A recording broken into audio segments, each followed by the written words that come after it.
It all started when I was 9. My mom sold me for drugs, and she used to have her boyfriends rape me so that she can get heroin.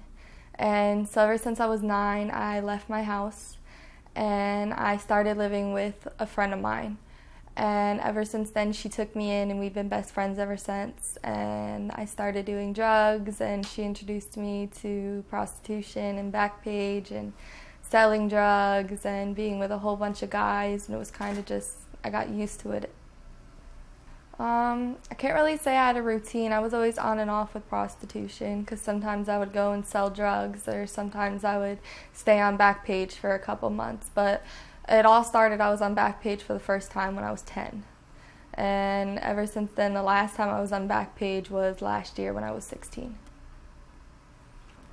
I don't regret it. I feel like it's made me a stronger person, and it's made me realize things, and the mistakes that I made in my life from 10 to now got me in this place where I now have my GED. I'm going home tomorrow, and I've accomplished something, because if I would have stayed home, I came here from jail, like county jail. Like I was with all the grown-ups and all that stuff, because I got in a car with a guy, and he had a gun, and my fingerprints were on the gun.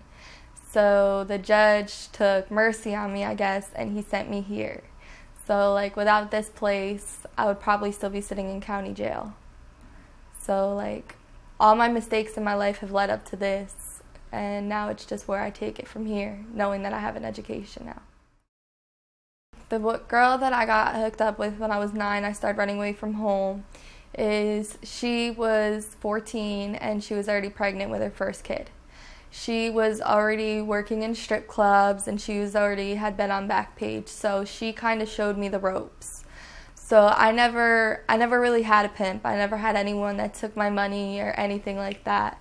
Me and her had like this bond together where like we did everything together, and we would just save up all of our money and go on shopping sprees together and everything. I never had a pimp. At first, it was obviously nerve-wracking. I mean, I didn't know what I was doing. I was unfocused, but the way that I grew up with my mom and her selling me for drugs and a bunch of other men already doing that to me at such a young age, it was kind of like, all right, I guess this is how life is supposed to be. Because I don't know my biological father, and my mother was obviously never there for me. So growing up like that at 9 years old and seeing it already happening when I was 10, it was kind of like, oh, I guess this is what life is. I probably would not have stayed here if it wasn't for me being court mandated, as they say. If the judge didn't force me to stay here, I probably would have went back to the street. I'm going home to see my friends. I'm not really going home for family. Like, I've been gone for almost 6 months now between jail time, and I've been here 3 months. And I've gotten my GED, and I've worked with Dr. Lee. And I've accomplished things here, but I feel as though I'm ready to go home, even though I know I have some doubts. But everyone has doubts in life.